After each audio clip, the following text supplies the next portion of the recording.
Hello guys, bersama saya lagi dalam Alright Napa Channel terkini. Sahabat-sahabat semua, akhirnya YB Ahmad Mazlan membuka mulut ya berkaitan dengan kemenangan di dalam pilihan raya kecil di Dun Kuala Kubu pada hari Sabtu yang lalu, sahabat-sahabat semua. Jadi menarik ya untuk kita dengar apakah yang dikatakan oleh YB Ahmad Mazlan ini, karena ramai yang mengatakan di luar sana bahwa UMNO ini sudah tidak relevan lagi. Benarkah kenyataan mereka itu atau sengaja diada-adakan untuk membina persepsi supaya pengundi penyokong kepada parti UMNO ini memberikan sokongan kepada Perikatan Nasional, khususnya mereka yang berbangsa Melayu dan juga yang beragama Islam. Jadi sahabat semua, untuk kita mengetahui lebih lanjut lagi, saya ingin membawakan Anda untuk mendengar pencerahan ya daripada Ahmad Mazlan berkaitan dengan perkara ini. Jadi tanpa membuang masa, mari kita tonton dan dengar jawapan daripada YB Ahmad Mazlan ini. Kita akan berusaha sungguh-sungguh untuk bangkit semula.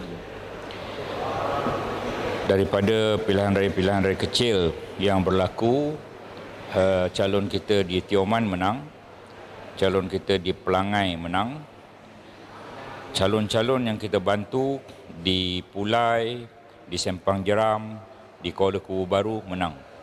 Dan kita memberi bantuan secara bersungguh-sungguh. Nasib tidak menyebelahi kita hanya di Kemaman. Oleh itu, jika melihat kepada trend ini, semangat UMNO tetap membara di mana-mana. Pada saat ketika ini misalnya, cawangan-cawangan 4 peringkat, wanita, pemuda, puteri dan cawangan itu sendiri mengadakan mesyuarat tahunan dan ia berjalan dengan baik. Jadi dengan lain perkataan, UMNO ini adalah parti yang berakar umbi dan berstruktur. Itu daripada dulu parti kita begitu.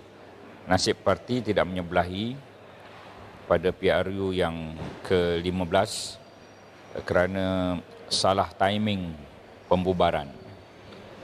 Jadi pada saya, kepada mereka yang ingin mengganti UMNO, sejarah UMNO ini 78 tahun. Penuh dengan segala jasa. Antara jasanya ialah semua 10 orang Perdana Menteri adalah pemimpin UMNO atau bekas pemimpin UMNO. Bayangkan segala jasa mereka itu. 10 Perdana Menteri yang membina negara Malaysia ini mempunyai DNA UMNO. Dan dalam kabinetnya, sebelum-sebelum ini, majoriti adalah pemimpin UMNO dalam kabinet sebelum PRU yang ke-14. Oleh itu, pada saya, jasa UMNO cukup banyak. Tapi oleh kerana kita ni mudah lupa, maka selalu perlu diperingatkan tentang jasa UMNO. Kalau kita keluar saja pada rumah, nampak sekolah, nampak masjid, nampak surau, nampak hospital, nampak jalan raya, nampak lebuh raya, nampak bangunan-bangunan, 99% jasa UMNO dan Barisan Nasional. Jadi itu adalah hakikat yang berlaku di negara kita. Oleh itu, kita akan membangkitkan semangat dengan usaha yang berterusan dan usaha yang gigih dan bersungguh-sungguh. Saya ingin mengesur agar pemimpin UMNO di semua peringkat jangan kita menyepikan diri. Kita hendaklah pergi ke depan, kita hendaklah mengadakan aktiviti seupaya mungkin supaya UMNO terus dilihat kekal relevan. Saya pergi ke KKB 12 kali dengan ratusan program dan aktiviti kecil sederhana. Dan saya puas hati usaha yang dibuat bersungguh-sungguh itu bersama dengan orang lain membuahkan hasil kemenangan. 3869, dulu 4119, lepas tu kita menang 3869. Kerana daripada 68% turun 61% yang keluar mengundi. Saya menyebut di mana-mana kita menang 55-45. Tapi akhirnya keputusan 57-41. daripada 55-45 kepada 57-41. Tapi menanglah, yang penting menang. Mereka sebut begitu beginilah, dah kalah lah. Pada pilihan raya ni menang 100 pun menang, kalah 100 pun kalah. Ini kan pula menang 3,869. Jadi kemenangannya amat manis, dan dia juga menunjukkan relevan pemimpin UMNO dan gerak kerja UMNO di kawasan seumpama Kuala Kubu Baru. Itu dia sahabat-sahabat semua, jawapan ataupun respon ya daripada YB Ahmad Mazlan berkaitan dengan soalan ya, adakah UMNO masih relevan ya di dalam politik Malaysia, dan jawapannya masih. Dan kita boleh nampak sebenarnya gerak kerja dan usaha yang dilakukan oleh UMNO sendiri membuahkan hasil, sahabat-sahabat semua ya, dengan boleh dilihat dengan jelas sokongan ya, walaupun geng daripada pembangkang mengatakan sokongan Perikatan Kekal, lepas tu sokongan Pakatan Harapan Kerajaan Perpaduan merosot, itu antara kenyataan-kenyataan mereka. Tetapi sebenarnya kita tidak boleh nafikan seperti mana yang dikatakan oleh YB Ahmad Mazlan, bahawa meski ya Melayu undi Pakatan Harapan, namun sokongan Melayu kepada Pakatan Harapan dan juga Kerajaan Perpaduan juga meningkat. Itu antara fakta yang tidak boleh ditutup sebelah mata. Jadi kalau kita lihat kenyataan media ini yang seperti daripada Harapan Daily menyatakan bahawa meskipun ya Perikatan Nasional memperoleh sokongan pengundi Melayu, namun sokongan kaum itu juga kepada Pakatan Harapan dan Barisan Nasional juga turut meningkat.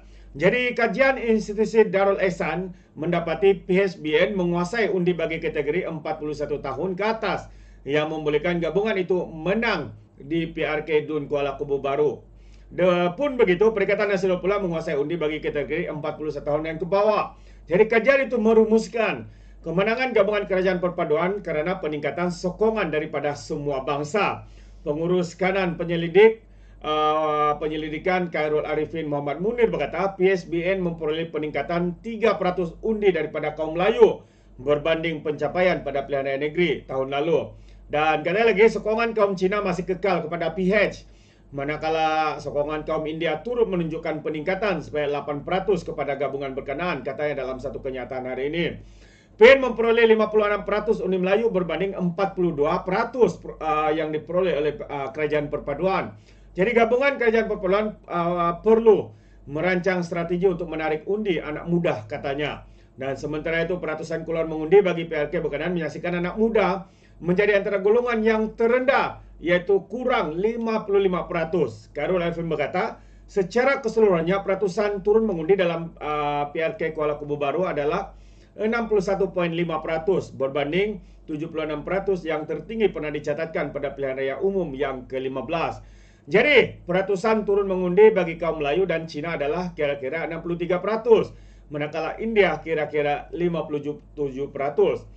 Sentimen selain PRU menyebabkan pengundi muda dan pengundi yang tidak lagi mempunyai orang tua atau ibu bapa di Kuala Kubu Baru menjadinya tidak teruja untuk turun mengundi.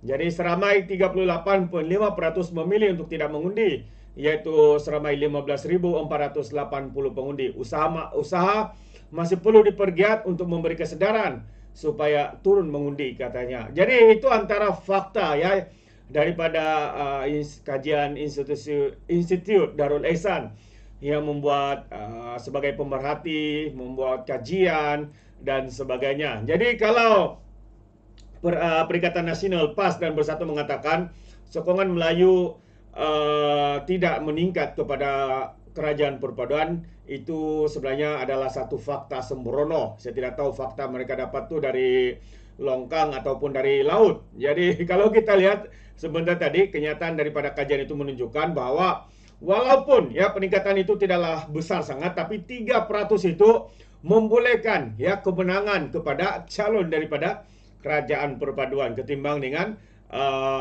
calon daripada PAS, Bersatu dan Gerakan Perikatan Nasional. Jadi sahabat semua, hari ini sedar atau tidak sedar ya Kerajaan Perpaduan sudah mendapat tempat di hati rakyat. ya apatah lagi pejabat awam ya, unit beruniform juga. Kalau sebelum ini memihak kepada PN, tetapi sekarang ini sudah beralih kepada kerajaan perpaduan. Jadi satu perkara yang amat pelik, tapi itulah kebenarannya. Jadi sahabat semua, terima kasih sampai sini saja. Sekiranya Anda mau berikan sebarang komen, pandangan, Anda boleh berikan di dalam ruangan komen. Dan sehingga itu, izinkan saya untuk mengundurkan diri. Dan seperti biasa, peribahasa mengatakan, tapapun kangkap, dua ton keinginan. Dalam bahasa Melayunya, tepuk dada, tanya selera. Sekian saja daripada Alright Nampak Channel. Kita berjumpa lagi. Bye-bye.